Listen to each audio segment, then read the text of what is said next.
Graças, Pai, hoje venho te dar e prostrar-me aos teus pés, somente para agradecer-te, somente para dar-te graças, pois não tenho outras palavras em meu ser. Graças, Pai, sei que te fiz chorar por ser um mal agradecido, não haver te obedecido. Mesmo assim me tens amado, não me tens abandonado, permaneces ao meu lado. Venho agradecer. Graças, Pai, por teu amor e tua bondade, por tua força e amizade, por ser um Pai leal, tão leal. Graças, Pai, por teu amor e tua bondade, por tua força e amizade, por ser um Pai leal, sempre leal. Graças, Pai, sei que te fiz chorar por ser um mal agradecido, por não haver te obedecido. Mesmo assim me tens amado, não me tens abandonado, permaneces ao meu lado. Venho agradecer. Graças, Pai, por teu amor incomparável, por tua força e amizade, por ser um Pai leal, tão leal. Graças, Pai, por tua força e tua bondade, por tua força e amizade, por teu grande amor, meu Senhor. Graças, Pai, por teu amor e tua bondade, por tua força e amizade, por ser um Pai leal, sempre leal. Muito boa noite, é com muita alegria que hoje, aqui ao vivo, começamos mais um programa de direção espiritual. Engraçado que essa música tem outra parte do refrão que eu não me lembrei. Fiz um esforço danado aqui para tentar me recordar. É o que fala do amor de Jesus manifestado na cruz. Mas foi interessante que eu repeti uma parte da música, talvez uma das que mais me marca, que é justamente a gente poder agradecer a Deus pela amizade que Ele tem com a gente. É tão bonito a gente ser amigo de alguém, não é verdade? É tão bonito a gente passar pela experiência da confiança. A gente dar graças a Deus porque a gente tem amigos. A gente já falou tantas vezes disso aqui. Uma das coisas mais preciosas que nós podemos ter na vida é alguém em quem a gente confia, alguém a quem a gente confia a nossa vida. Quando você percebe que Deus segura a sua mão por forças humanas de pessoas que estão aqui do nosso lado. Afirmar o amor de Deus é, na verdade, afirmar a amizade dele por nós. Há um documento da igreja que começa de maneira muito bonita, dizendo que Deus se entretém com os seus amigos. O que é o entretenimento? É quando a gente tem a oportunidade de nem perceber que o tempo está passando, porque a gente está muito bem acompanhado.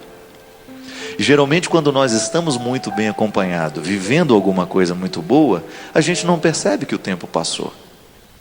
Diferente quando nós estamos do lado de pessoas que não são muito agradáveis, ou vivendo situações desagradáveis, a sensação é de que o tempo é maior do que ele dura no relógio.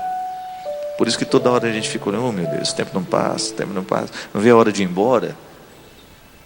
Diferente de quando nós estamos em situações confortáveis, em que pessoas que nós amamos estão diante de nós, partilhando aquele momento da vida, mesmo porque a beleza da vida, ela se multiplica cada vez que a gente partilha com alguém que a gente ama. Esse é até um mistério que vale a pena a gente identificar o tempo todo na vida. Se você quiser multiplicar a vida, você precisa dividi-la. A multiplicação só acontece se houve a divisão. Parece contraditório, mas é verdadeiro. Pode ser contraditório na teoria, mas é verdade na prática. A gente se multiplica, a gente multiplica o que é bom, à medida em que a gente divide com os outros. É um mistério da vida, é um mistério de Deus nos ensinando que essa experiência de nós sermos quem somos, de fazermos o que fazemos, só tem sentido se nós estivermos acompanhados por pessoas que a gente ama. Pessoas a quem nós somos gratos. Essa palavra gratidão é tão forte, ela é tão cheia de significado na vida humana. Dar graças porque você recebe aquilo que você nem merece. Porque o verdadeiro amigo, ele costuma nos oferecer o que a gente não merece. Porque se nós formos analisados a partir do que a gente faz de certo ou de errado, geralmente não sobra muita coisa, a gente erra muito nessa vida. Mas as pessoas que nos amam, elas não desistem de nós, mesmo quando nós fazemos tudo errado. E esta é a alegria que hoje nós podemos anunciar neste programa. A gente começa assim, agradecendo a Deus, porque mesmo quando nós não fazemos nada do que Ele gostaria que a gente fizesse, Ele continua nos amando. Mesmo que a gente faça tudo errado, mesmo que a gente não acerte, mesmo que a gente caia, mesmo que a gente peque, Ele está sempre ali para nos olhar nos olhos, como um amigo olha para o outro amigo e se entretém conosco. Como diz de maneira tão bonita Alexio Divino, o documento que fala da Sagrada Escritura. Quando da revelação, é um documento que trata da revelação. Quando nos diz que Deus entrou no mistério da vida humana, ama a humanidade e se entretém com ela. Quem sabe hoje neste programa você possa descobrir um jeito de se entreter com Deus, de você nem perceber que o tempo vai passar, de você fazer uma experiência de ficar em Deus por alguns minutos, por algumas horas, algum tempo, que de repente não cabe no relógio. Esse programa vai durar menos de 50 minutos hoje. Mas quem sabe, durante esse tempo que ainda nos resta para fazer o programa, você possa descobrir então um entretenimento em Deus. E cada vez que a gente se entretém em Deus, nosso coração se enche de esperança, porque Deus só nos fala coisas agradáveis. Ele pode até mexer nas nossas feridas, mas Ele mexe para curar. Ele mexe para orientar os nossos caminhos, porque todo aquele que ama quer ver bem encaminhado o amado. E hoje o nosso programa tem uma surpresa. Você pode participar mandando o seu SMS. Eu também não sabia que era isso, não. Aprendi hoje aqui no programa. É uma mensagem que você vai mandar no seu celular e que vai ficar aparecendo aqui na tela. É só digitar esses 5 números aí, Dórica? Só isso, digitar no celular e já não precisa colocar CN. Você vai colocar CN, TV, espaço e o número 49400. E aí você vai escrever o que você quer, vai aparecer aqui na tela do programa. Já está aparecendo ali, ó. Está aparecendo também o que você tem que digitar: CN, TV, espaço, 49400. É um jeito que você tem de participar conosco aqui no Direção Espiritual. Então ligando, 0 operadora 12 31 86 26 00. Nós estamos começando hoje. Tinha muito tempo que a gente não fazia ao vivo, e eu confesso que eu sinto falta do programa ao vivo. É uma alegria imensa a gente poder interagir diretamente com você aí na sua casa. Boa noite, Christian. Prazer tê-lo aqui hoje, todo cheio de boné, né? Você viu como o Christian está estiloso hoje? Parece até que teve um personal style para mandá-lo para cá, né? Para ele vir moderno. Produção aqui do programa é a patroa em casa, né? Hoje nós vamos começar atendendo muitos e-mails que chegam. Obrigado vocês que estão sempre em contato conosco, vocês que fazem o programa Direção Espiritual acontecer. Quem mandou foi a Alessandra, que mora em Marília, São Paulo. Padre Fábio, em primeiro lugar, li o seu livro, gostei muito, porque aprendi muito com ele. Padre, é certo fazer promessa? E quando elas não são pagas, o que pode acontecer? Pois fiz uma, fui atendida, mas não paguei a promessa até hoje que eu fiz.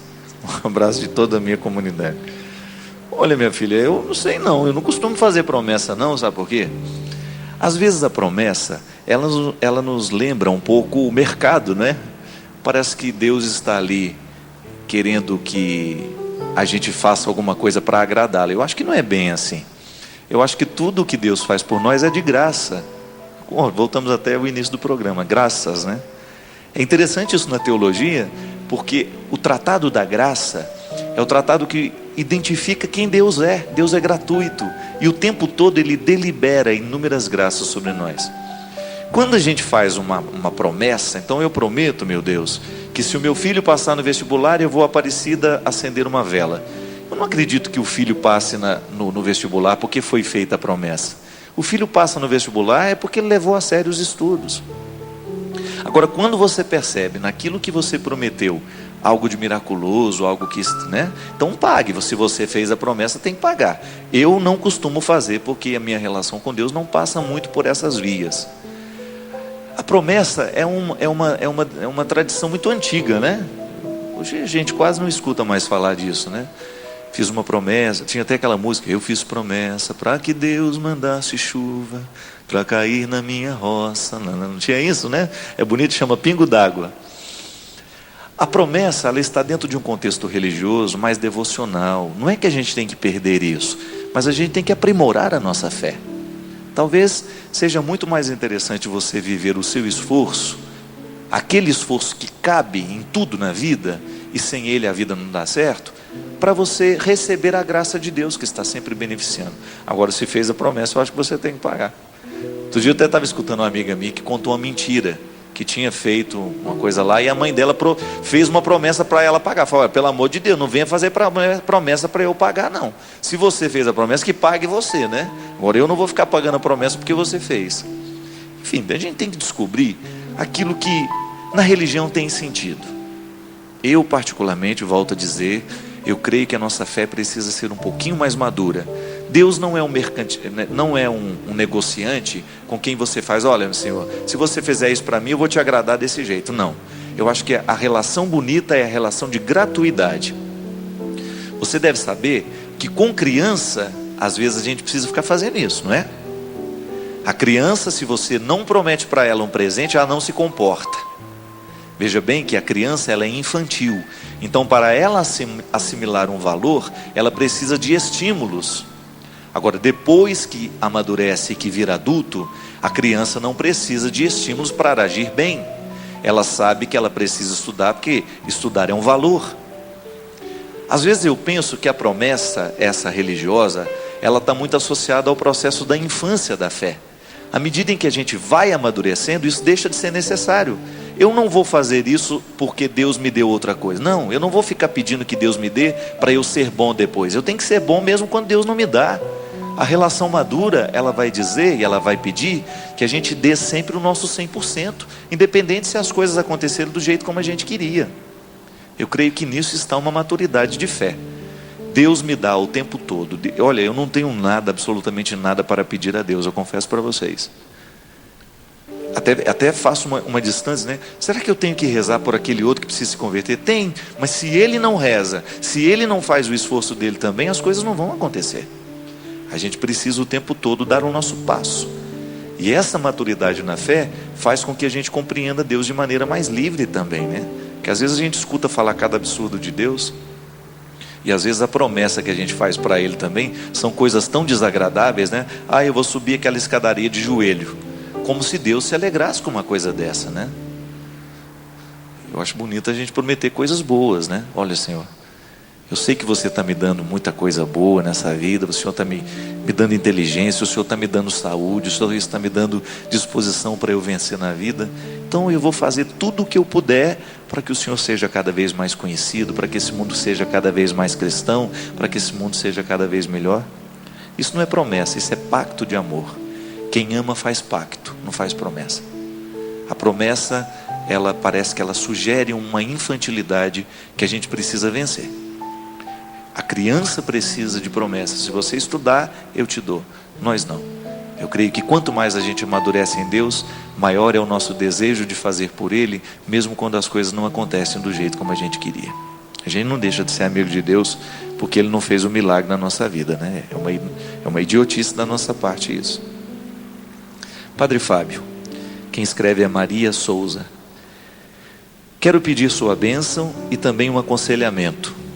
Como posso fazer, padre, para lidar melhor com uma pessoa de 88 anos, demenciada e com a doença de Parkinson?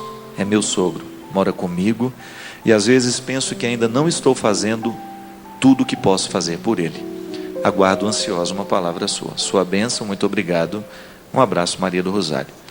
Maria, a pessoa idosa, quanto mais o tempo passa, maior é a necessidade que ela tem de cuidado. E é bom que seja assim. Eu acho que toda vez que a gente tem a oportunidade de cuidar de uma pessoa idosa, a gente se prepara para a velhice também. A tolerância com o limite do outro, né? Eu fico experimentando isso. Por exemplo, eu sou uma pessoa apressada. Eu resolvo as coisas muito rápido. Eu entro no carro rápido, eu desço rápido. Eu não tenho... Claro, estou com uma fase da vida que me permite isso, né? E eu percebo que às vezes quando eu estou com a minha mãe, eu tenho uma tentação de que ela fique no mesmo ritmo que eu. Desce logo, dona Ana, eu falo, né? Vamos lá, dona Ana, vamos lá. E eu não tenho direito de fazer isso. Ela já está meio emendada de arame, né? Então eu tenho que ir com calma, senão ela quebra. Hoje ela está toda empolgada ali, gente. Ela ela ganhou hoje um casaco de pele. Ela está parecendo, parece que mataram uma jaguatirica para ela poder vir para cá. Olha, dá uma olhada nela. Para o povo lá de Formiga matar a saudade da dona Ana. Dona Ana está ótima. E um abraço para todos os meus irmãos, todo mundo que está com saudade da dona Ana. Mas o cuidado que eu tenho que ter com ela, na hora que eu quero que ela tenha pressa. Gente, às vezes o cuidado com o idoso, às vezes você fala, ele não entende. É natural. O raciocínio vai ficando mais lento. Maria, se você quiser, e é bom que você esteja um pouquinho angustiada com essa questão, porque a boa angústia, ela gera soluções. A angústia ruim não, ela só nos joga para baixo. Mas quando você, padre, eu acho que eu preciso lidar melhor com meu sogro. Se você sente isso no seu coração, faça de tudo para você redobrar a sua atenção com ele. Faça de tudo para você dar qualidade a esse tempo na vida dele. Eu acho tão nobre, gente, você qualificar a vida do idoso. Você dar a ele o direito de ser velho. É tão bonito, né? Quando a família reconhece que a mãe está com o direito de ser velha. Porque às vezes, no momento em que a gente não tem paciência com ela, nós estamos retirando o direito dela ser velha. Quando você quer que ela seja muito ágil, quando você quer que ela dê conta de fazer tudo o que você pediu, você está exigindo dela uma juventude que ela não tem mais. É bonito. Hoje eu estava ouvindo um poema do Drummond de Andrade. Eu achei lindo porque ele fala justamente desse processo da vida que vai passando, né? Ele fala assim: a infância está perdida, a mocidade está perdida, mas a vida ainda não se perdeu. Passou o primeiro amor, passou o segundo amor, passou o terceiro amor, mas o coração continua. Eu creio que o melhor jeito de lidar com o idoso é você perceber que passaram muitas coisas terminaram, mas o coração dele continua. E não há nada nessa vida que mereça mais respeito do que o coração humano. Já não dizia também o poeta, cuidado com, como é que ele fala? Cuidado com aquilo que eu sou, né? É mais ou menos assim, é sobre os meus sonhos, não, cuidado por onde andas, porque é sobre os meus sonhos que caminhas. Olha que coisa linda, né? Que coisa linda isso. O poeta pedindo respeito, né? Cuidado com o que você faz comigo. Cuidado com o que você fala comigo, porque é sobre os meus sonhos que você está andando. E às vezes, na relação com o idoso, o que falta para nós é essa sensibilidade. Até mesmo, gente, o idoso ele precisa de carinho do mesmo jeito que as crianças. No meu livro tem uma velha que fala isso, né? No livro das mulheres, ela fala assim: eu ando necessitando das mesmas coisas que os recém-nascidos, eu só não tenho coragem de pedir. E às vezes é assim. Às vezes os idosos eles estão necessitados das mesmas coisas que os recém-nascidos, aquele cuidado, aquela atenção, é direito deles, gente. O tempo passou, olha o quanto que essas pessoas lutaram, olha o quanto essas pessoas sofreram. Então nós que somos os mais novos, nós que estamos do lado, nós temos que qualificar ao máximo a vida dessas pessoas.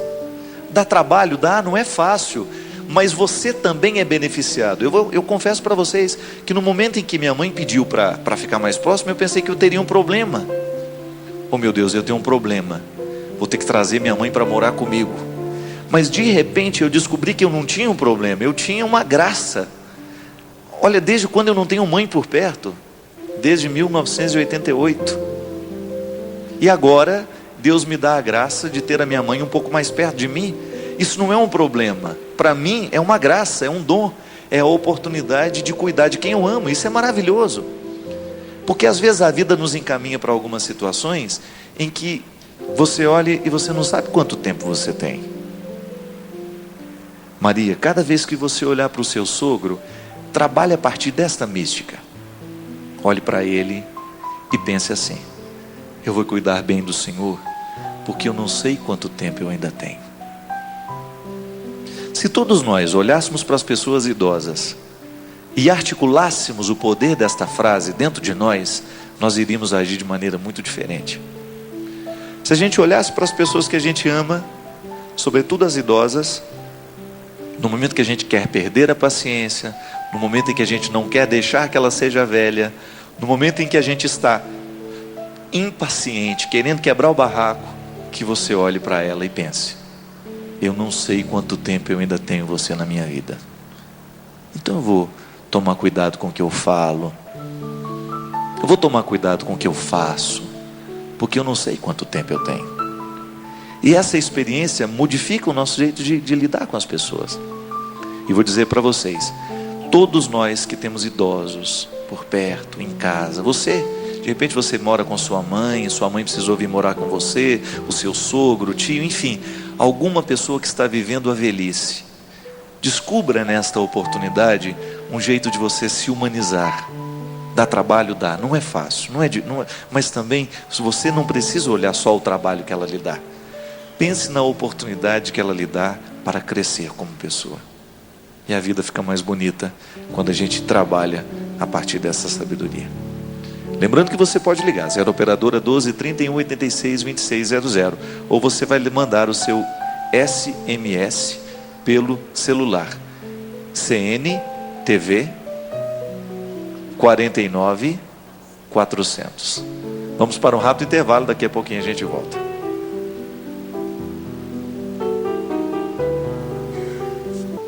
Estamos de volta com o programa Direção Espiritual. Obrigado você que está ligando, você que está mandando o seu SMS.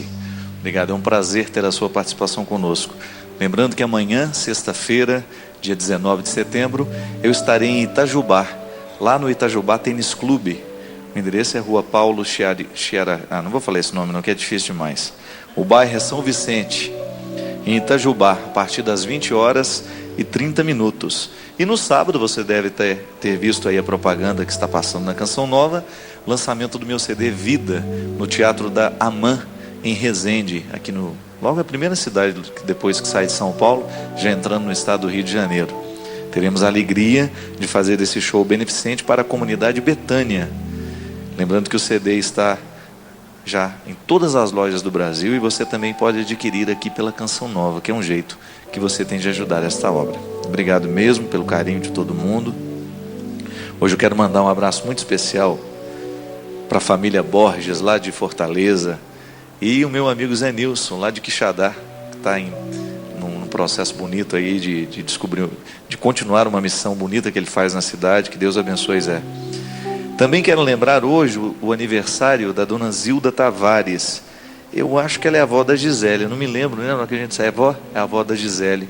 A Gisele é uma moça muito jovenzinha, que é a diretora da faculdade Anhanguera, lá em Taubaté. Nós estamos começando um trabalho muito bonito. Ontem a gente teve a primeira palestra da Pastoral Universitária nesta nova época, que vai ser através de circuito de palestras. Ontem nós falamos para os grupos de recursos humanos a respeito da valorização do ser humano no contexto da pós-modernidade, a necessidade de buscar o valor das questões humanas. E foi muito bom, uma oportunidade maravilhosa. Obrigado, Gisele, foi um prazer conhecer sua mãe, tão simpática. E espero que a gente continue com esse trabalho bonito de evangelização da Pastoral Universitária. Gente, na semana passada nós falamos também, a gente estava falando da experiência de Deus a partir do fascinante, né? Uma pessoa havia mandado um e-mail dizendo que ela tem muito medo de Deus. E eu estava dando um exemplo de que são duas vias pelas quais a gente pode interpretar o sagrado. Uma delas é aquilo que é tremendo, né? Aquilo que causa espanto, e a outra que é o fascínio. E o Dom Filipo, bispo de Petrópolis, tive a oportunidade de conhecê-lo há um tempo aí atrás. Ele me falou do livro dele e eu ganhei de presente. Até falei do livro para uma pessoa que, a Mariângela lá de Petrópolis, ela me presenteou. E eu queria recomendar, porque realmente é um livro muito especial. Se você tiver a oportunidade de conhecer, se você gosta de teologia, o livro chama-se Estética Teológica, a força do fascínio cristão. Dom Filipe Santoro, bispo lá de Petrópolis, minha terra querida também. É um livro publicado pela editora Vozes. Muito bonito mesmo, gente. Eu faço questão de mostrar uma obra como essa por causa da necessidade que nós temos hoje de mostrar a religião como fascínio, né? Durante muito tempo a gente interpretou o sagrado, as religiões como obrigações a serem cumpridas. Não, vamos descobrir o quanto que Deus é fascinante. A estética teológica tem esse objetivo, né? De buscar mostrar a revelação a partir das vias da beleza. Todos nós gostamos de arte. A arte ela tem um poder imenso de tocar o nosso coração. Eu não sei se eu já encontrei alguma pessoa que dizia, por exemplo, não gostar de música, que não tenha, né, sensibilidade para perceber a beleza de uma música. Então a arte, ela realmente tem esse poder, e a gente precisa investir cada vez mais na oportunidade de crescer no conhecimento desta via. A estética, a teologia estética é realmente uma proposta fascinante. Vamos continuar aqui atendendo. Quem escreve é a Beth de Campinas. Padre Fábio, eu tenho uma dúvida e até mesmo me culpo por sentir essa lacuna em meu coração. Padre, por que acontecem tantas desgraças, tantas injustiças no mundo? Qual é a posição que nós devemos tomar diante de tudo isso? Diante de tanta injustiça social, pobreza, miséria, o que eu posso fazer para ajudar tantas pessoas necessitadas? Meu Deus, o que devo fazer para ajudar aquela criança faminta lá na África? Ou ali na Bahia, que seja? Em relação aos acontecimentos tristes, pais matando filhos, homens estuprando, esquartejando mulheres, por que Padre, que Deus me perdoe, mas eu ainda não sei o que pensar. Por que essas coisas acontecem? O que essas pessoas têm de diferente daquelas que não sofrem com tudo isso? Como Deus quer que eu me sinta em relação a tudo isso? O que devo pensar e no que devo acreditar? Me explique, por favor, Padre Fábio. Beth, essa angústia sua é até um pouco do que a gente falava ontem na palestra que a gente deu lá na Anhanguera. O contexto do mundo moderno, né, é um mundo muito marcado pelas estruturas diabólicas. O que é o diabólico? É tudo aquilo que quebra a harmonia das coisas. Quando você, por exemplo, eu tenho ficado cada vez mais assustado. O Padre Moacir acha que isso sempre aconteceu. Ele até estava comentando com a Teca. A Teca é a minha funcionária, né? A gente estava comentando sobre isso. São tantas notícias que nos assustam nos dias de hoje, né? Pais matando filhos com uma facilidade, meu Deus. Ou a fome, a miséria. Os problemas do mundo, eles sempre existiram. Só que eles estão ficando cada vez mais desumanos, né? É engraçado isso. As atrocidades estão crescendo muito. E eu creio que isso seja fruto da nossa irreflexão. A gente tem refletido muito pouco sobre as nossas atitudes. A gente tem assumido muitas vezes uma postura de indiferença àquilo que acontece do nosso lado. Ou então às vezes nós projetamos demais os acontecimentos para soluções que a gente nunca vai poder alcançar. Eu, com toda sinceridade, o que eu posso fazer pelas crianças da África? Talvez não possa fazer nada, mas eu posso fazer pelas crianças que estão do nosso lado. Ontem nós estávamos falando até a necessidade de fazer um evento em Taubaté. Tem uma obra lá na cidade, gente, eu só conheço por nome, ainda não tive a oportunidade de ir ver. Mas é uma iniciativa tão bonita, uma iniciativa leiga de algumas pessoas que cuidam de crianças que possuem o vírus HIV. Assim como em toda cidade deve ter as iniciativas, né? Nós agora estamos nos ocupando, o meu escritório está cuidando para que trabalhar assim, para ajudar essas entidades. Então descobrir ao longo do Brasil, né? Onde é que existem entidades necessitando de ajuda. E aí a gente poder fazer com o trabalho da gente, de repente ir lá, realizar um evento em prol daquela comunidade, em prol daquela necessidade. Enfim, nós estamos trabalhando cada vez mais para a gente descobrir onde a gente pode ajudar. Mas de repente você descobre que na sua cidade existem algumas iniciativas assim. Como em Taubaté tem essa casa que cuida de crianças aidéticas. É tão nobre isso, né? É tão bonito você perceber que uma pessoa, ao invés de ficar se preocupando demais com os problemas do mundo, ela vai buscar soluções. Porque se a gente parar a nossa vida para ficar assistindo os programas da tarde, que noticiam o tempo todo, os programas da manhã, os programas da noite, que noticiam o tempo todo as atrocidades, e se diante das atrocidades a gente fica imóvel, paralisado e aterrorizado, o problema vai continuar acontecendo. Então a gente tem que descobrir onde é que eu posso agir. Eu não posso mudar o mundo, eu não posso matar a fome do mundo, mas eu posso matar de quem está do meu lado. Eu posso dar um jeito na situação mais próxima. E eu acho que esta é a mística da gente, minha filha. Beth, cada vez que a gente se mobiliza para perceber o que dói do nosso lado, a gente então está resolvendo o problema do mundo. O poeta já dizia de maneira bonita, né? Vamos reformar o mundo? Vamos. Então vamos começar lavando os pratos. Vamos arrumar o que pode. Que às vezes a gente quer a reforma do mundo, mas ela nunca vai acontecer, porque ela é grandiosa demais. Então quando a gente cuida das miudezas, alguma coisa na vida já começa a entrar em ordem. É isso que a gente precisa. Descobrir onde é que nós podemos socorrer. Lamentavelmente a gente não pôde socorrer aquelas duas crianças que foram esquartejadas pelo pai e pela madrasta.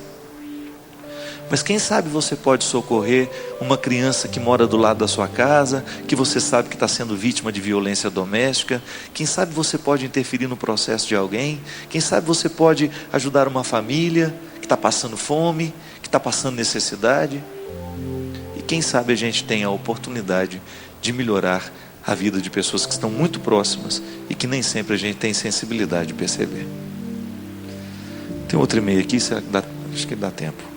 Padre Fábio, eu não gostaria de ser identificada. Identifique por gentileza somente a minha dor.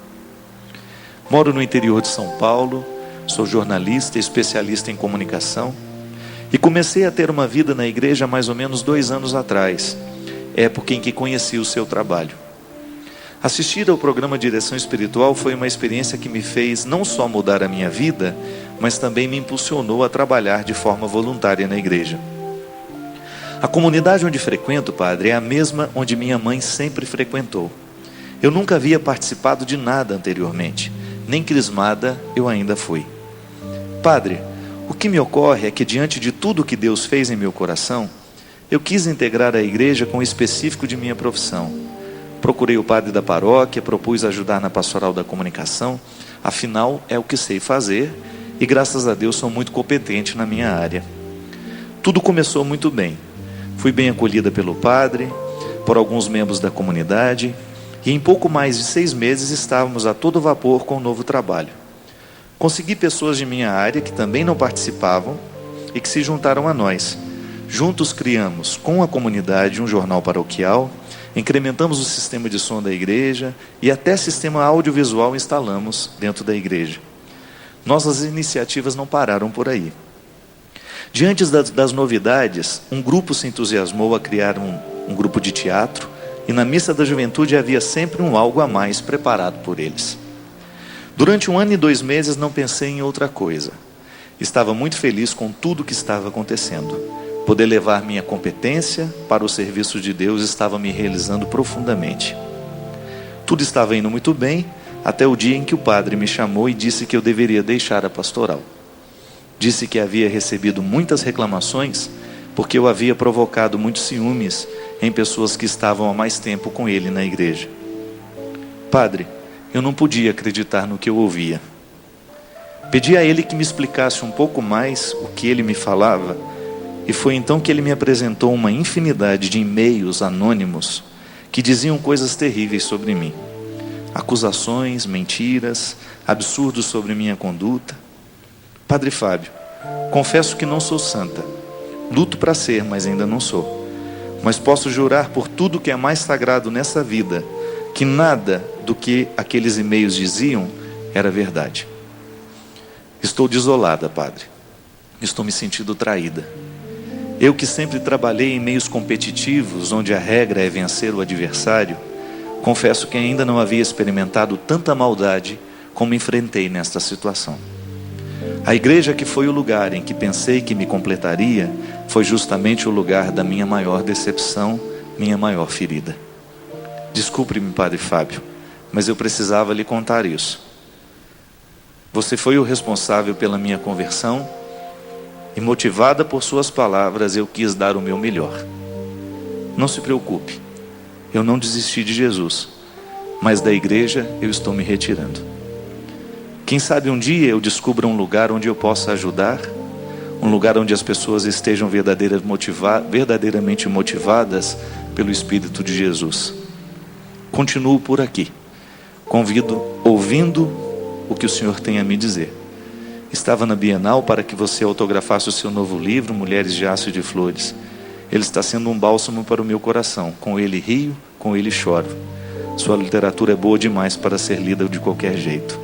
Sua diferença me encanta. Tenho medo que o Senhor também não sobreviva na igreja. Cuidado. Há alguns cristãos que são mais perigosos que muitos ateus. Experimentei isso na minha carne e não quero que o Senhor experimente também. Com carinho, sua filha.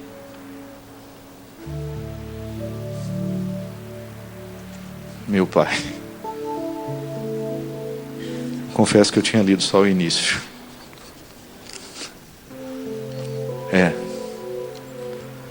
Eu não posso dizer o nome, né? Eu vou responder depois o e-mail. Agora eu fiquei assim, confesso que eu fiquei abalado. Desculpa, gente, eu não... Agora, por outro lado, é bom que a gente também, né, seja surpreendido por umas coisas assim. Essa expressão dela é muito dura, né?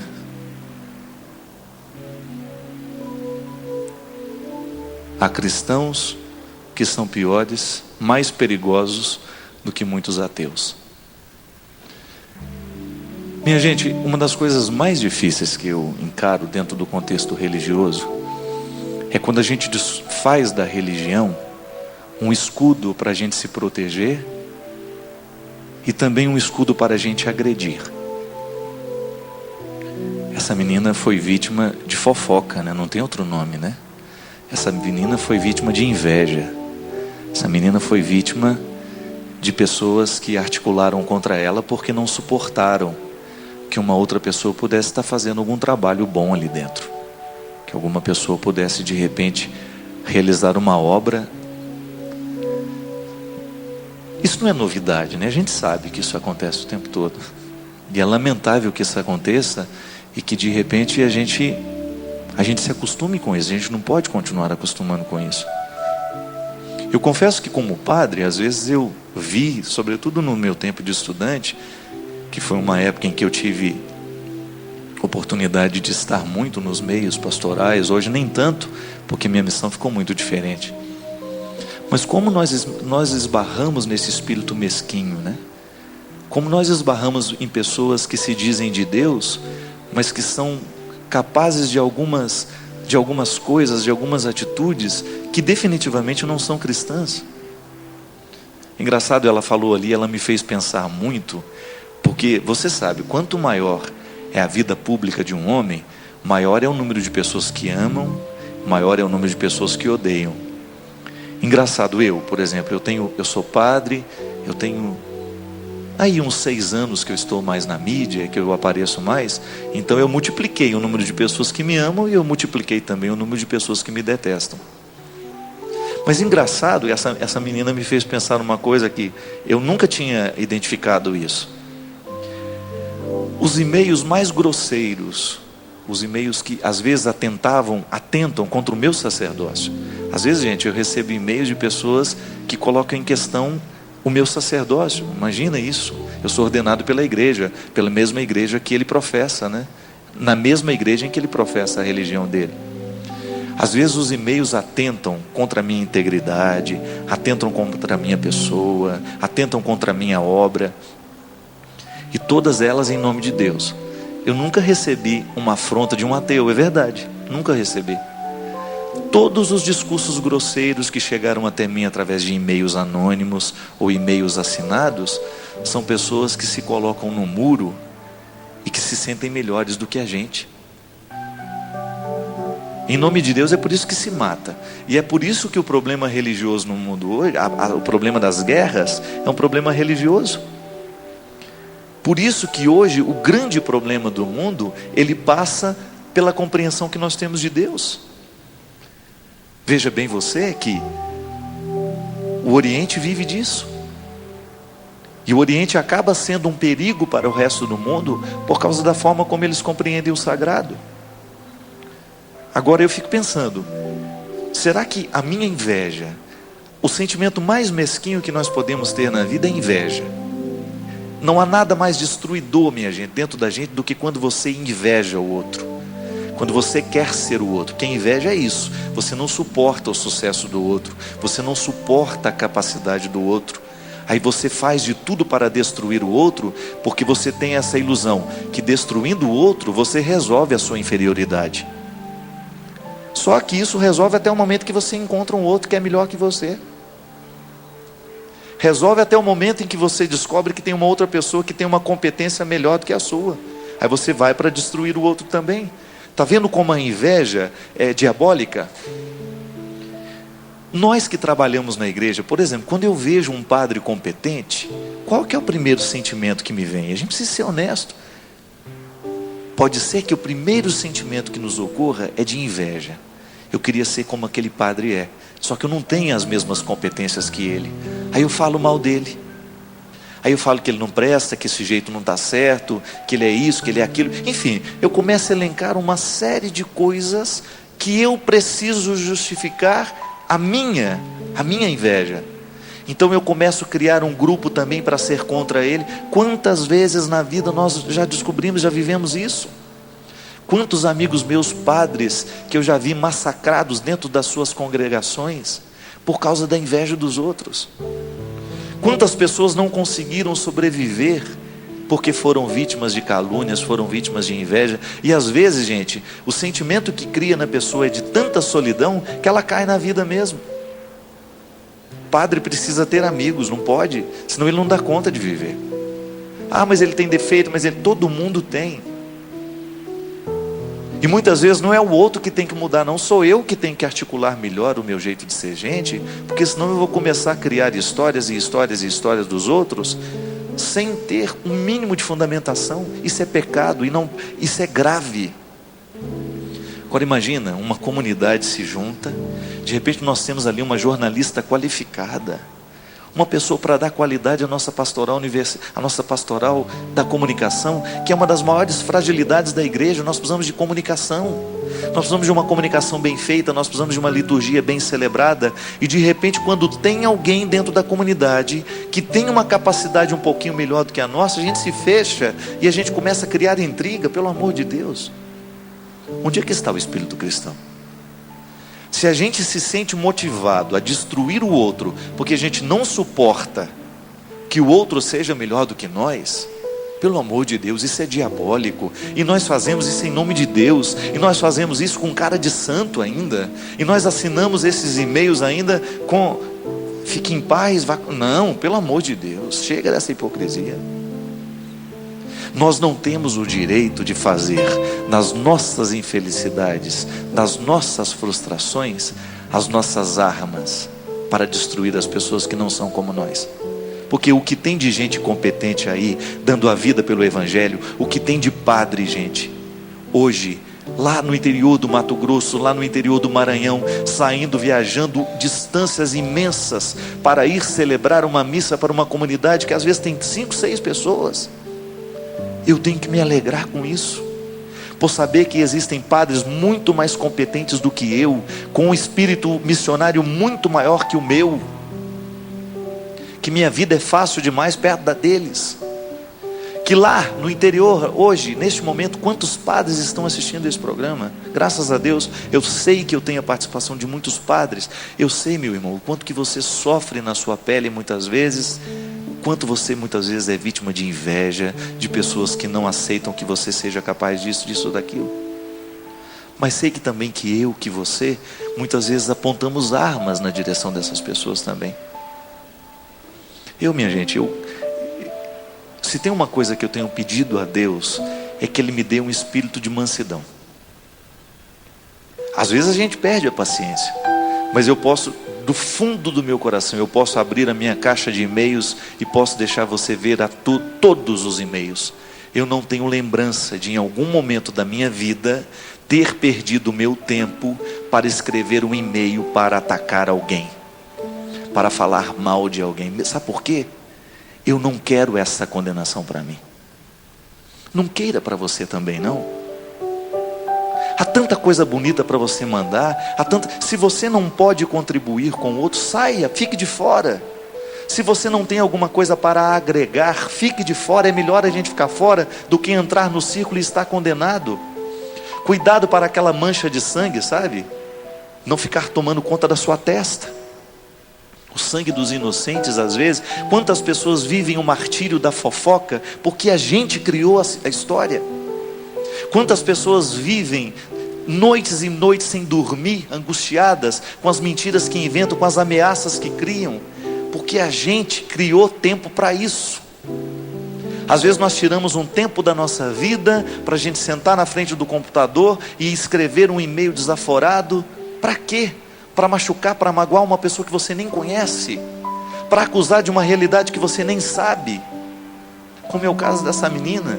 Meu Deus, pensa que foram várias pessoas, ela mesma disse, não foi um e-mail, foram vários.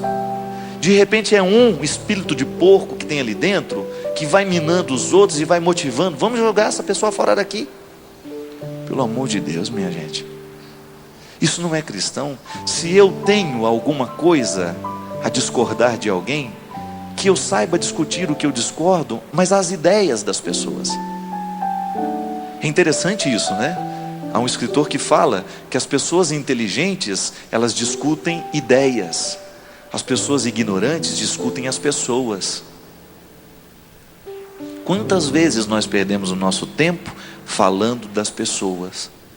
Eu tenho todo o direito de não concordar com o conteúdo de muito pregador, mas eu não tenho o direito de colocar a índole daquele pregador no discurso. Não tem. Falar o que eu não sei, eu posso até dizer, olha, aquela pregação é frágil, aquela pessoa precisa estudar um pouco mais, aquela pessoa precisa trabalhar um pouquinho mais na qualidade do conteúdo da evangelização dela. Isso eu tenho o direito de falar para ela, falar para as pessoas interessadas, para que aquilo possa chegar. Agora, eu não tenho o direito de ficar falando dela sem conhecê-la. É tão injusto isso, dizer que uma pessoa não presta. Eu nem sei, eu não choro com ela, eu não rio com ela, eu não passo os meus dias do lado dela. Que direito eu tenho de chegar e de dizer alguma coisa? Não, pelo amor de Deus, nós precisamos mudar isso dentro de nós. Porque muita gente vai deixar a igreja mesmo, muita gente vai morrer antes da hora. Muita gente vai adoecer por causa de nós. Toda vez que nós optamos pela palavra maldita, toda vez que nós optamos pelo e-mail descompromissado com a verdade, a gente causa isso. A gente causa esse estrago. Eu não creio que isso seja o que Deus quer de nós. Outro dia o Dom Carmo falou, meu bispo, ele disse uma coisa bonita lá na nossa transmissão da Canção Nova em Taubaté. Ele perguntou assim: todos os dias nós temos que perguntar para Deus: o que o Senhor ganha comigo? Bonito isso, né? O que Deus está ganhando com você? O que Deus está ganhando comigo? O que Deus está ganhando com você? E se tem uma coisa que precisa ficar diferente dentro de nós, é a nossa tolerância com as pessoas. A nossa capacidade de lidar com as diferenças, sem a gente precisar julgar as pessoas fora. Ninguém merece ser julgado fora. Ninguém merece ser caluniado. Ninguém merece ser alvo da nossa inveja. Você que é invejoso e que tem essa tendência de destruir os outros, pense nisso. Para quê? O que você ganha com isso? Satisfação de saber que o outro está destruído? Isso não melhora em nada o que você é. Ao invés de querer destruir o outro, queira construir a você mesmo. Derrame sobre todos nós a bênção do Deus Todo-Poderoso, Ele que é Pai, Filho e Espírito Santo. Amém. Graças, Pai, pelos pequenos e belos detalhes, por cada coisa que me deste, por cada coisa que negaste. Mais que isso, graças, Pai, por ti mesmo e pelo que és, por ti mesmo e como és, venho agradecer. Graças, Pai, por amar-me numa cruz.